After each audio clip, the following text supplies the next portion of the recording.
Y obviamente estaría bueno otra vez volver a laburar con la actividad número 3, que es la que habíamos dejado pendiente. Vi que ya hay unos cuantos que lo presentaron ya en el transcurso de la semana, hay algunos que lo presentaron hace poco y seguramente mañana se los corrijo. En líneas generales estaba bastante bien la actividad. Había algún detalle por ahí que marqué, pero la sintaxis de los comandos, por lo menos los que aprendimos, la verdad que lo vi muy, pero muy aceptable.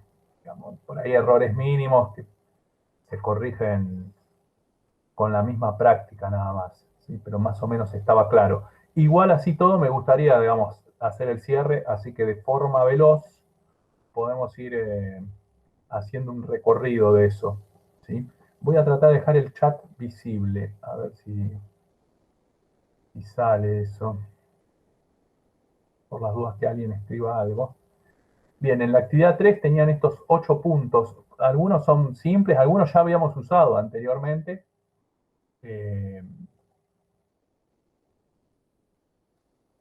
Y algunos son nuevos, algunos los vimos sobre el final, ¿sí? Bien, dijimos, tenemos 8 puntos. ¿Sí? Ahí justo llegó Santino. Muy bien, estamos acá. Ahí deberían estar viendo los 8 puntos, supongo, espero. ¿Sí? Son estos 8 puntos que hay que comentar, son 8 comandos básicamente. ¿Sí? Muchos se usan continuamente. Por ejemplo, el primero, conectarse a un servidor de base de datos utilizando cliente SQL. Ya sabemos que tenemos que hacer algo más o menos así. Vamos a ir rápido. Obviamente, primero se loguearon, llegaron ahí arriba, donde están, y lo que escriben ahí es MySQL -h, siempre la dirección de loopback 127.0.0.1 por ahora. Después cuando armemos algún servidor en la nube o algo por el estilo, eso cambia y hay que poner la IP de nuestro servidor, ¿no? Pero por ahora es nuestra propia máquina, menos U para el usuario, root es el único que en principio tenemos, y menos P para que pida la clave. Eso es lo que hay que escribir en la línea punteada del punto número 1. Si alguno todavía no lo hizo, obsérvelo bien o mírese la clase después. ¿Sí? Bien. Ahora, ¿qué es lo que hicimos mal?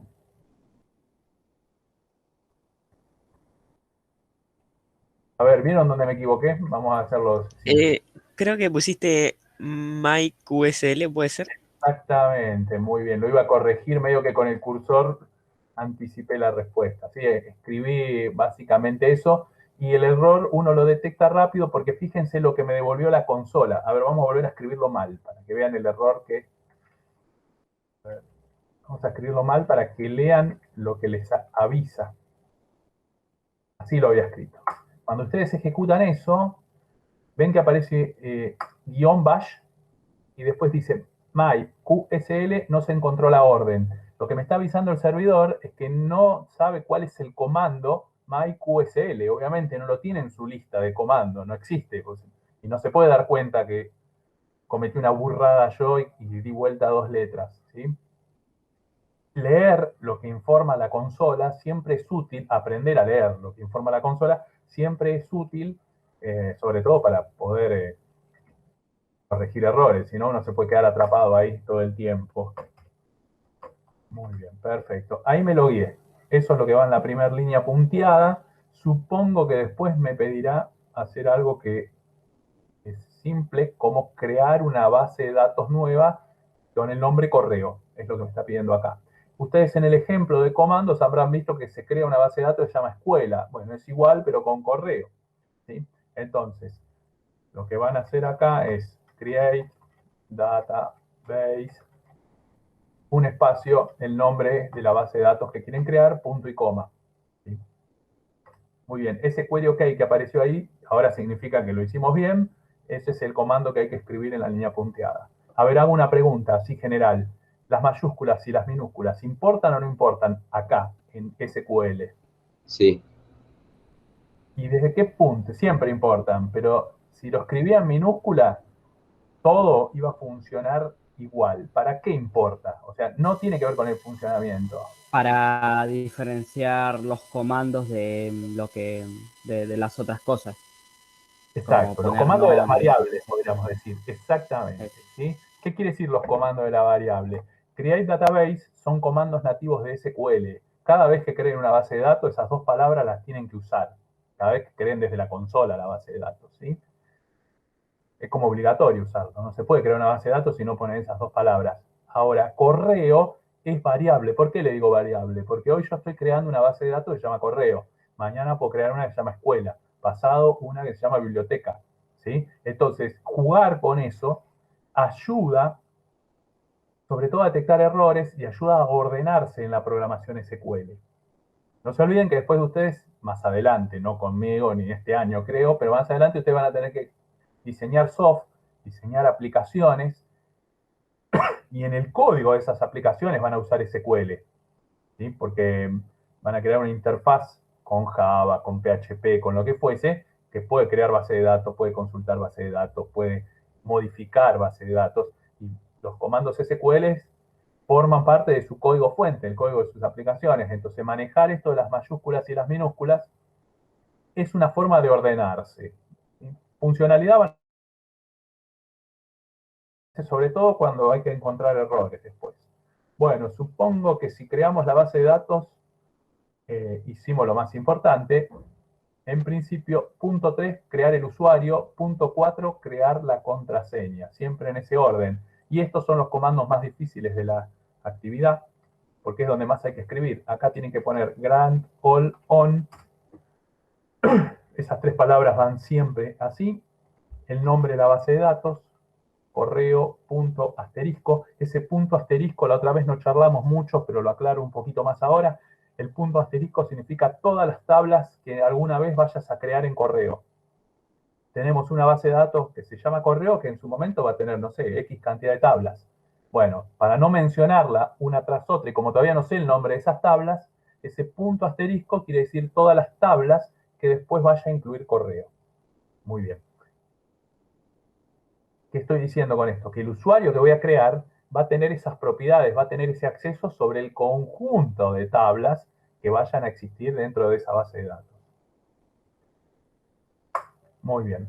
En el segundo renglón, podría ser en el mismo, pero en el segundo renglón para ordenarnos va lo más importante, que es la palabrita tú, y hay que crear un usuario, que me imagino que le habré puesto admin correo. Este nombre puede ser cualquiera, lo definen ustedes, ¿sí? Yo hago eso para ordenarme. Una arroba y la dirección de loopback, o sea, el 127.0.0.1, y no debo olvidarme el punto y coma. Muy bien, ahí creé el usuario. Después copienlo a aquellos que les falta hacer la actividad. Y si creo un usuario, necesito crearle la contraseña. Y para crear la contraseña hay otro comando que también vimos la vez anterior, 15 días atrás, se llamaba setPasswordFor. Tengo que, obviamente, declarar exactamente el mismo nombre de usuario que usé en el comando previo. Entonces voy a poner admin correo arroba 127.0.0.1. Bien. Un igual, podría escribir la contraseña, pero la voy a codificar o encriptar, como lo habíamos hablado anteriormente, y se encripta con una palabrita password otra vez. O sea que en ese caso la palabrita password encripta. Bien. Abro paréntesis, abro comillas simples y ahí va la contraseña que a ustedes se les ocurra. ¿Sí? Cierro la comilla simple que abrí, cierro el paréntesis que abrí, punto y coma. El comando es simple, lo que pasa que a veces tanto paréntesis, comilla simple, tanta palabra password y demás suele complicar, pero después uno va agarrando práctica en eso. Bueno, eso creo que está visto. A veces las preguntas pasan, ¿por qué pone todo el tiempo arroba 127.0.0.1, profe? ¿Por qué el arroba? Es como que molesta ahí eso. Porque SQL es así de quisquilloso primero. Y quiere saber dos cosas. Primero, quién es el usuario que se va a conectar a él, ¿sí? Admin correo en este caso. Y después, desde qué máquina se va a conectar el usuario. Cuando yo digo arroba 127.0.0.1, significa que se va a conectar estando sentado frente al servidor. Sillita, teclado, mouse, pantalla, ¿está bien? Es alguien que está en el servidor, el 127.0.0.1. Acuérdense que el loopback es el propio equipo. ¿sí? Eso lo hace porque a veces admin correo se puede conectar, si quisiese yo, desde otro equipo, desde su casa, por ejemplo. Entonces, ¿cómo hay que crear el usuario? Hay que poner admin correo, arroba, y la dirección IP que tiene este usuario en su casa. Es para que SQL controle de forma restrictiva las dos cosas. Primero, el nombre de usuario y su contraseña, y también desde dónde se conecta. Y acá lo estamos haciendo bien seguro, porque quiere decir que el usuario se tiene que conectar, tiene que estar al frente del servidor, no lo puede hacer remotamente, no lo puede hacer desde el celu, por ejemplo, o desde su casa. Como lo estoy programando yo ahora acá, ¿no? Después lo puedo, es flexible, lo puedo modificar. Bueno, llevamos a toda velocidad 4 comandos y creo que quedan los más simples al final. A ver, 5. Tengo que cerrar la sesión. Facilísimo. Y después me tengo que loguear en el 6 con este usuario que acabo de crear. Muy bien. Perfecto. Y luego mirar las bases de datos. O sea, acá en 7 voy a tener que hacer un show databases. Bueno, vamos a hacer todo junto entonces. Para salir dijimos exit. Vamos, miren, exit es un comando, obviamente en minúscula funciona, pero es uno de los pocos comandos. ¿Ven que ahí no puse el punto y coma? Y funciona igual, hasta me saludó, me dijo bye, ¿sí? Exit y use son dos comandos, son dos de los pocos comandos que quedaron liberados del punto y coma. A mí me gusta igual agregarlo para que a ustedes se les memorice que es importante lo de usar el punto y coma, ¿sí? Pero esos dos funcionan así. Ahora vamos a ver que de vuelta que cualquiera de los otros no va. Bueno, hay que loguearse. Para aquellos que estén usando el servidor, hayan podido armar, o cuando volvamos a la escuela y se sienten frente a esto, ven que yo hago esto y ustedes dicen, ¿qué pasa ahí con la consola? Estoy tocando la flechita que va hacia arriba y hacia abajo, por ahí si alguna vez usaron Linux ya lo sabrán esto. Lo que hace la flechita hacia arriba y hacia abajo es me trae de vuelta los comandos que usé anteriormente, así no los tengo que tipear. Es como un historial de comandos. ¿Bien? Bueno, acá me logueé, no, este está mal, este me va a fracasar. MySQL, este está bien. Bueno, acá borro root, que es el usuario que estaba usando, pongo admin correo. Eso es lo que tendrían que escribir en la línea punteada, ya no me acordé de qué número, si es creo que el 6, el 7, el 6 debe ser. Bien, la clave que puse acá es 1, 2, 3, 4, 5, 6, creo. Muy bien, ahí entré. Perfecto, listo. Quería que mire las bases de datos, voy a hacer show databases. Miren, a propósito, voy a olvidarme el punto y coma. No hace nada. Ahora en cuanto pongo el punto y coma, ahí me tiró el resultado. De hecho, puedo hacer esto también. Show, dejar un par de espacios en blanco, databases, dejar otros espacios en blanco, poner el punto y coma, que el comando sale igual. Es así de raro SQL desde la consola. Bueno, me muestra dos bases de datos en vez de las 4 que tengo acá. Acuérdense que esto lo habíamos visto y es porque este usuario admin correo no tiene permiso para ver todo, solo es la suya, que es correo, y la otra, que es genérica. Information is general. Bueno, muy bien. Una vez que vio las bases de datos, tiene que salir. Entonces, vamos a ir con un exit, punto y coma. Listo, se terminó. Bien. Ahí pueden terminar la actividad 3. Preguntas sobre estos comandos. ¿Alguien tiene alguna duda? ¿Algo que haya hecho y no entendió? ¿O alguien que esté perdido? ¿Está claro? Muy bien. Si no, la escribe ahí en el chat y antes de irnos la volvemos a ver. Bien, por el momento, por esta clase, chao servidor. Nos despedimos un ratito porque tenemos que pasar al tema nuevo. Chao actividad, volvamos al tema nuevo y para eso volvamos a nuestros PowerPoints. Bien, vamos a pensar más o menos, digamos, una cosa que tenemos, en qué situación estamos. Nosotros, si dominamos estos comandos, lo que podemos hacer es, obviamente, meternos adentro del servidor de base de datos, nos podemos conectar sin problemas, podemos ver qué tiene con Show Databases, y podemos crear nuestra base de datos, la que se nos ocurra ahora, y el usuario para que maneje eso. Todo eso lo podemos hacer, y podemos hacer 16.000 veces, van a salir siempre bien. El tema es que lo que me toca a mí hacer ahora es a la base de datos que yo creé, empezar a poner tablas en su interior. Yo tengo que crear las tablas. ¿Sí? Pues hasta ahora tengo una base de datos que está vacía, como una cáscara vacía, es una jaula, nada. ¿Está bien? Yo lo que necesito es ponerle contenido. Lo primero es poner las tablas. Obviamente, para crear las tablas hay un comando que obviamente se llama create table. Si había uno que se llamaba create database, ahora va a haber uno que se llama create table. Ese comando no es difícil de usar. En realidad se incorpora rápido. ¿Sí? El tema es que cada vez que yo esté creando una tabla, tengo que pensar que mi tabla está compuesta por columnas. Y las columnas que yo vaya creando en mi tabla, recuerden que tenían dominio y extensión. ¿Sí? O sea, módulo 1, en algún momento hicimos un par de ejercicios que ustedes ponían, agarraban una columna, un campo, y decían, el dominio es número entero, ¿sí? Extensión 2 dígitos. Hacíamos ese ejercicio, lo deben recordar. O decían, el dominio es texto. ¿Sí? En esta columna yo voy a insertar texto, extensión 50 caracteres. Bueno, eso hay que hacerlo con SQL, hay que definirlo ahora. Y no lo podemos hacer así escribiendo como si fuese una carta. Poner en esta columna número entero mayores que 5. No, eso no funciona así. Hay reglas que tenemos que aprender y esas reglas se llaman tipos de datos. O sea, el dominio y extensión que vimos teóricamente en el primer módulo, acá se llama tipo de datos, que es lo que vamos a explicar brevemente ahora, porque podríamos estar un mes si queremos explicar esto. ¿Sí? Muy bien. Vamos a concentrarnos en las cosas más importantes, en lo que hay que entender. Porque después toda esta información está tabulada, digamos, está en internet, en libros, acá en nuestra clase. O sea que estas cosas no se memorizan, se entienden básicamente.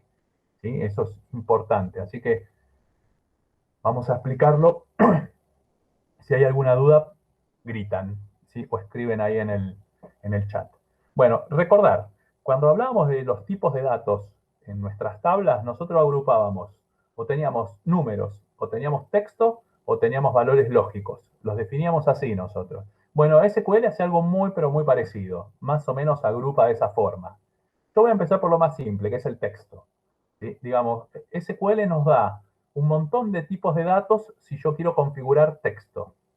¿Sí? Yo anoté los 5 más usados, creo que son 12 en total los que tiene SQL, pero bueno, los que más se usan son los primeros dos que están ahí en esa tablita, y los otros se van usando menos. ¿Sí? ¿Cómo se entiende esta tabla? ¿Qué es lo que tienen que recordar ustedes? Bueno, el tipo de dato, el nombre del tipo de dato, lo que hay que escribir, el código SQL que hay que escribir, es lo que está en la primera columna, acá. Esto es importante manejarlo. ¿Sí? Después, ustedes tienen que saber que elijan lo que elijan, siempre van a ocupar un espacio en disco. ¿Qué quiere decir eso? Cada valor que vaya a cargar el usuario va a llevarse una porción de su disco rígido, de su clúster de discos, ¿sí?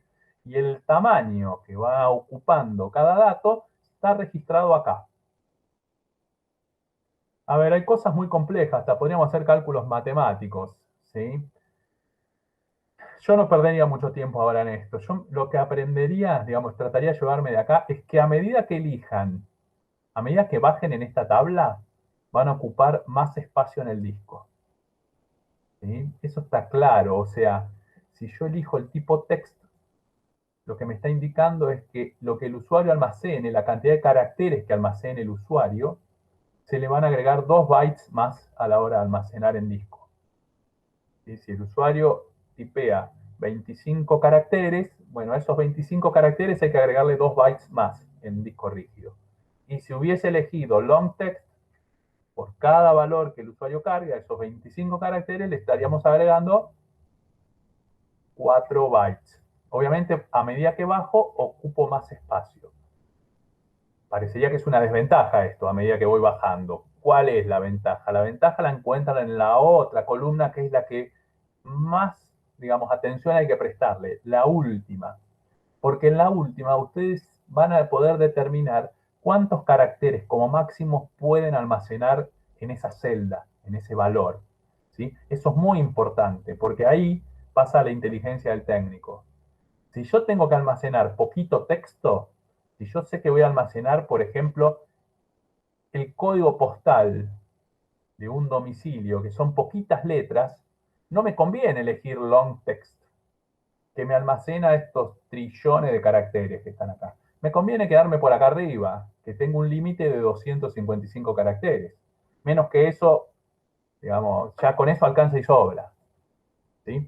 Si yo voy a guardar la dirección de un usuario, de un cliente, y también el nombre de la calle, con el número y demás, con 255 caracteres como máximo, alcanza y sobra.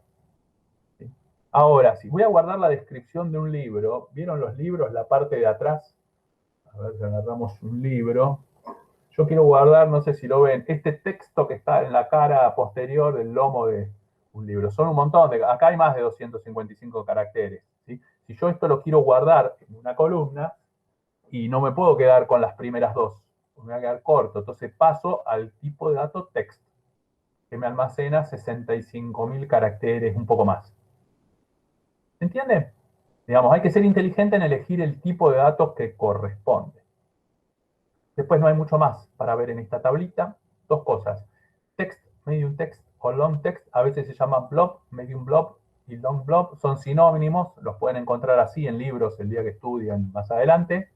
Y una cosa muy importante, y me gustaría preguntarla, ¿qué significa esta N que está acá entre paréntesis?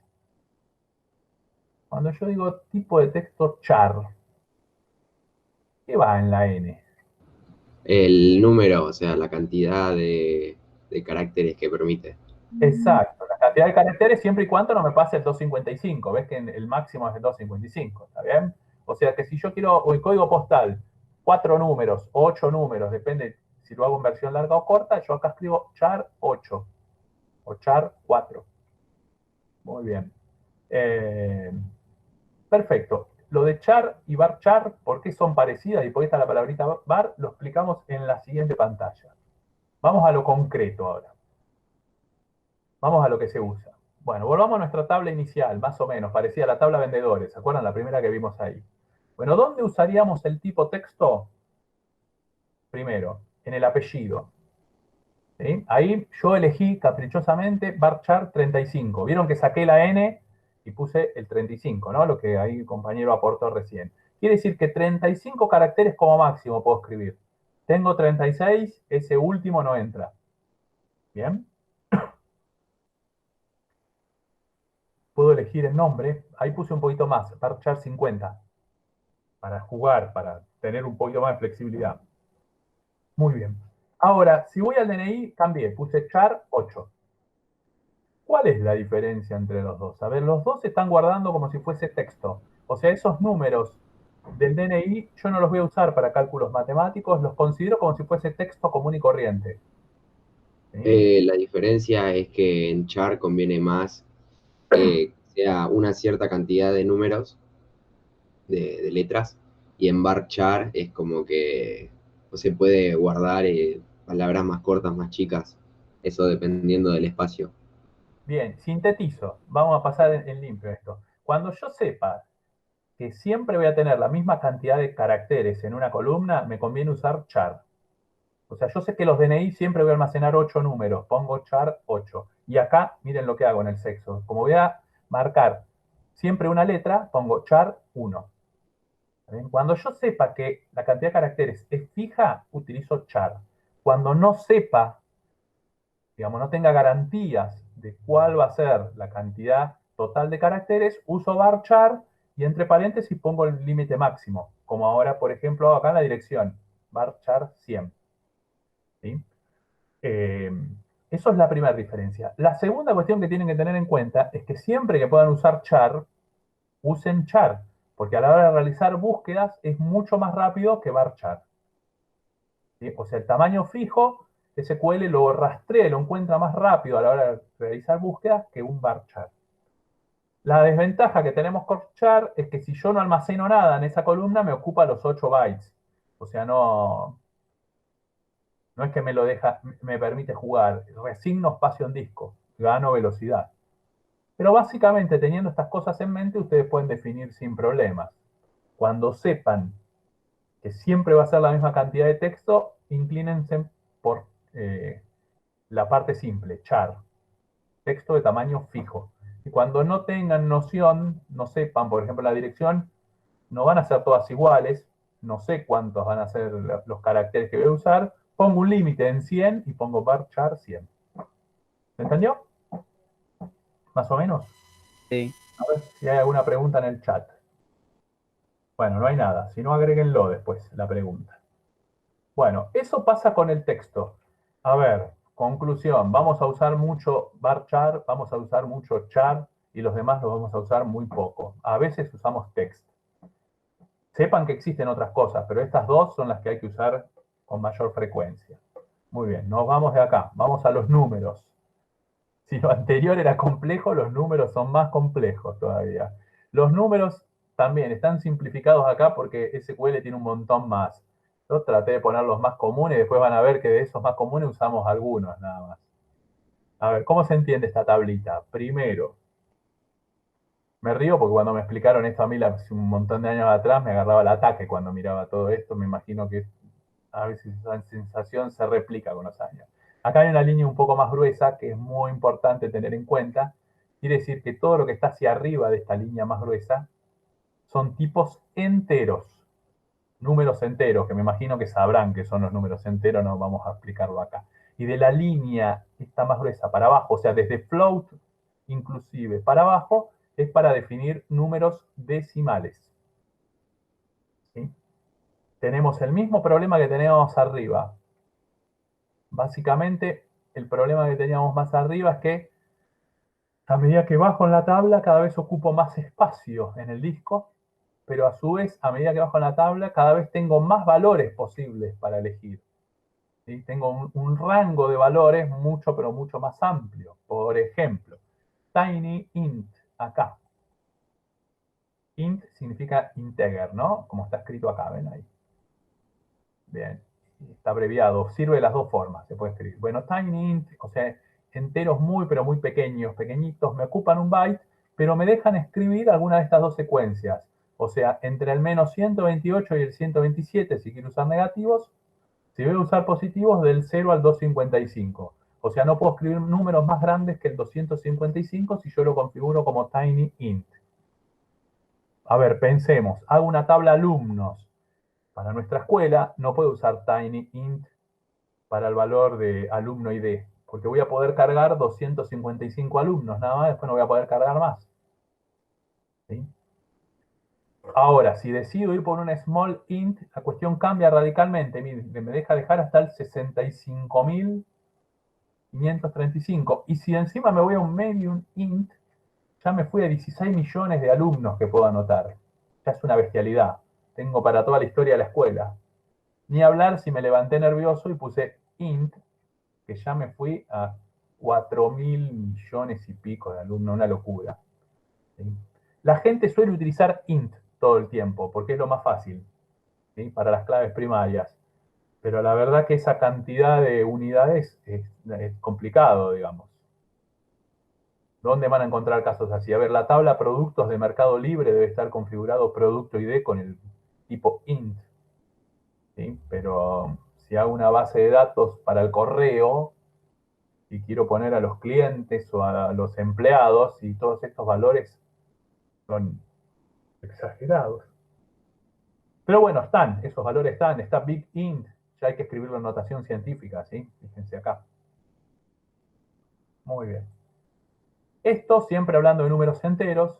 Si quieren usar decimales, lo más común, lo que generalmente usamos es float. Yo suelo usar float porque ya el rango es abismal. Miren, llegan a 3,4 por 10 a las 38 como valor máximo. Es una locura, ¿sí? El grado de precisión que tiene esto, pero se usa también double, que es más preciso todavía. Me da vergüenza leer el número acá. Son números abismales, ¿sí? Que pueden llegar a representar.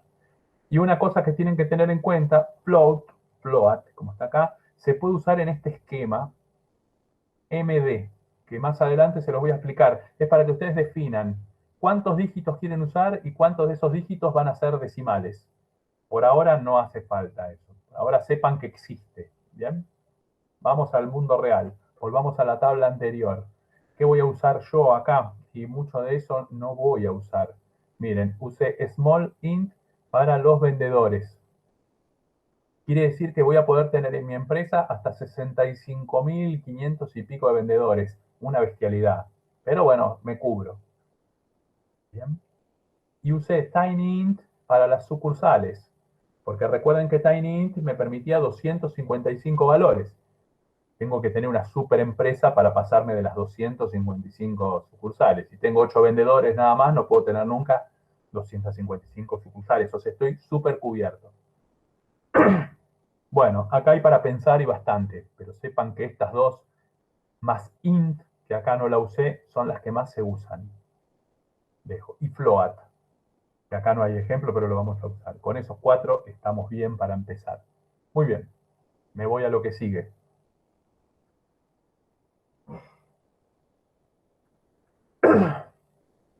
Exacto, Alex, para miles de escuelas, ¿sí? O para la historia, a veces se almacena la historia, o sea, piensen que cuando se hace una base de datos bien hecha, los alumnos que egresan siguen quedando registrados en la base de datos.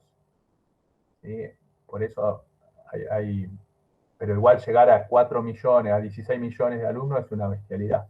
Bueno, superamos los tipos más difíciles, vamos al final, nos quedan 2 tipos de datos muy simples. Un tipo de dato que son números igual, pero en formato de fechas. SQL lo llama tipos fecha. Hay 5, son esos que están ahí. Son muy fáciles de usar y la forma fácil de usar es que ustedes miren acá lo que está entre paréntesis. Porque dependiendo lo que quieran almacenar, tienen que elegir un tipo u otro. ¿Sí? A ver, miremos acá lo que está entre paréntesis. Ven que hay 4 letras A mayúscula, un guión, 2 M mayúscula, un guión y 2 B. Eso lo que quiere decir es que si van a registrar una fecha en ese formato, o sea, 4 números para el año, 2 para el mes y 2 para los días, deben utilizar el tipo date. ¿Se entiende ese formato, no? Creo que no es necesario, a ver, lo explico en el chat. Quiere decir, miren la equivalencia, les está pidiendo que hagan esto. guión MM de mes guión BB. Es lo que escribí ahí en el chat. El día de hoy, si yo quiero escribir la fecha de hoy, tendría que escribir primero el año con 4 números, o sea, tendría que poner 2021. Un guión, el mes. Ya me perdí, estamos en junio, tengo que escribir 06. Un guión y después el día. Estamos en el 909. Esa es la fecha de hoy. ¿Sí? Y el formato que escribió Alex ahí en el chat está bien, pero faltan los guiones, porque miren lo que está entre paréntesis, obliga al uso de guiones. El guión va a ayudar a SQL a diferenciar un número de otro, porque si no lo sabemos nosotros, pero SQL no. Bien, fíjense el siguiente, interesante, ¿sí? Que además agrega la hora, ¿ven? HH, 2 puntos, MM. Este MM es para los minutos, 2 puntos, SS para los segundos. Ahí van a guardar la fecha más una hora particular. El que está abajo, el tercero, está buenísimo porque parece igual al anterior, pero no es igual al anterior. El timestamp es algo así como estampa de tiempo. Lo que hace SQL es, digamos, nos ayuda SQL y en el momento que yo quiera guarda fecha y hora el servidor. Se usa mucho en las bases de datos que controlan el ingreso de personal a una fábrica, por ejemplo. Cuando ficha un personal, la base de datos automáticamente deja registro de esa fecha y hora. Más adelante lo vamos a usar, ¿no? Bueno, time es fácil de entender. Acá HHMMSS. Y si quieren guardar solo el valor del año, o sea, el 2021, eligen year. Muy bien. Lo vamos a usar algunos de estos. Date, por lejos, es el que más usamos. ¿Sí? Por lejos, el primero, el que está arriba. Muy bien. Y después, el más fácil de usar, por eso lo dejé al final, cuando ya estamos cansados de tanta explicación, es el tipo lógico o booleano. Hay que escribir la palabrita bool, pueden escribir boolean si quieren, y no tienen que hacer nada más. Y MySQL va a usar un byte en el disco y va a guardar o un 0 o un 1. ¿Sí? El verdadero o falso. Esto ya lo habíamos explicado anteriormente, es muy, pero muy sencillo. cerrando nuestra tabla original, ven que me quedan 2 columnas a propósito. Esta que está acá, obviamente acá, miren el formato de esto. Voy a usar el tipo date. ¿Ven el guión? Ahí. Y acá me quedó los estudios secundarios, obviamente ahí voy a usar bool. Y quedó definido todo el tipo de datos. Digamos, el dominio y la extensión que usábamos anteriormente, hice una traducción a SQL. Muy bien. Preguntas, antes de pasar a lo último nos vamos. Muy bien, si hay una pregunta después la escriben por ahí. Bien, ahora en la práctica, cuando uno está haciendo el diseño, cuando uno está dibujando la base de datos, no hace todo esto que acabo de hacer yo ahí en la pantalla, hace esto. ¿Se acuerdan la versión simplificada que hacíamos? La lista con el nombre de la tabla acá arriba y después poníamos las columnas, una debajo de otra. ¿Se acuerdan que subrayábamos de color sólido la clave primaria? Línea punteada para las claves foráneas o secundarias. Bueno, ¿qué se suele hacer? A la derecha, al lado, ya definen el tipo de datos en SQL. Ya lo definen ahora. Entonces, en el momento de ir a crear la tabla, ustedes no están pensando. Lo único que hacen es miran este diseño y codifican, traducen, ponen el código SQL, como vamos a hacer la semana que viene. Bien, pero esto es importante hacerlo, ¿sí? Por lo menos mentalmente. Estaría bueno hacerlo en una hoja. O, como vamos a ver más adelante, hay programas que me dejan hacer este diseño. Por ahí con Pedro ya están usando algo de esto y lo van a terminar de entender mejor. Tipo, hay programas que me dejan hacer este diseño, después tocan un botón y crea la base de datos. Y todo lo que les explico yo no tiene sentido porque lo hacen automáticamente, pero para aprender está bueno, ¿sí? ¿Quedó claro? A esto hay que acostumbrarse. De hecho, en la actividad que les voy a pasar van a jugar un poco con esto para que prueben un poquito hacer el diseño en este formato. Muy bien. Esto, Profe, sí. Vamos con las consultas, si hay alguna. para el de sexo, ¿no es mejor el formato numérico bit? El booleano. Sí. A ver. Y sería... Bool. No, pero está bien lo que dijeron porque yo no lo puse en la presentación. Bool, boolean y bit, o sea, bit como bit, así lo escribo, son sinónimos. Se puede usar la palabrita bit también. No, yo la verdad que, o sea, hace 15 años atrás podría haber dicho que sí, pero hoy en día por la cuestión de género y demás, yo dejaría un char 1. Por eso, como dijo Iris en una de sus clases, para sexo de nacimiento sí sirve, pero ya para después no. Claro, yo dejaría una variable reservada, y lo estoy diciendo no, primero por una cuestión ideológica, ¿sí? Porque considero que está bien, pero también lo pienso en términos de técnico, porque cuando ustedes hacen el diseño de la base de datos, tienen que pensar que el diseño tiene que servir de ahora para siempre, ¿sí? Hay que tratar de volver a modificarla lo menos posible. Entonces no convendría hacer. Después lo llama, claro, lo llama quien los contrató para hacer la base de datos y dice, no, necesito un tercer valor, un cuarto valor, tienen que volver a rediseñar, a tocar eso. Entonces, yo iría con un char y evito inconvenientes a futuro. Porque además, lo que resignan ustedes, lo que pierden un poquito, es capacidad de almacenamiento. Pero hoy en día piensen que para cualquier empresa el almacenamiento es lo más barato que hay. Es posible que almacene en la nube. No es más como hace 20 años atrás que ir a comprar un disco rígido nuevo era todo un dolor de cabeza. ¿Está bien? Entonces, hoy en día se mejoró mucho en lo que es capacidad de almacenamiento y generalmente está en la nube donde el costo es reducido y tienen ancho de banda suficiente para, o sea, 1 byte o 4 bytes en el ancho de banda que tenemos hoy en día no hace la diferencia. Bien, así que yo iría por un char, si tuviese que elegir, ¿no? Sí, siempre... pero entonces no convendría un char más largo. Supongamos que... Y lo que pasa es que podés poner, sí, ahí ya vos podés poner un código distinto, una letra distinta para cada género que quieras definir. Y no importa que se te repitan o no las letras y demás, vos podés poner una letra distinta, porque vos pensás que el usuario no va a terminar viendo la M, la F o la letra que vos pongas ahí, porque vos el día de mañana vas a crear un soft que va a acceder a la base de datos. Y en el Sí. soft vos vas a definir la interfaz. ¿Sí? Eso que decía Pedro del sexo de nacimiento o el sexo en DNI, como se dice mucho, o una variedad de sexos, todo eso vos lo podés definir en la interfaz.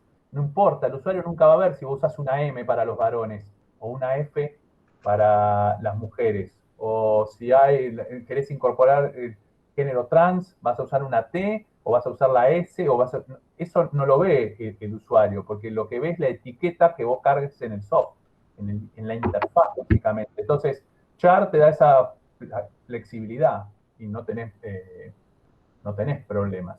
No se olviden que el usuario final no mira, acuérdense esa cuestión teórica que vimos hace un montón, el usuario final no mira la consola que estamos viendo nosotros como administradores de la base de datos.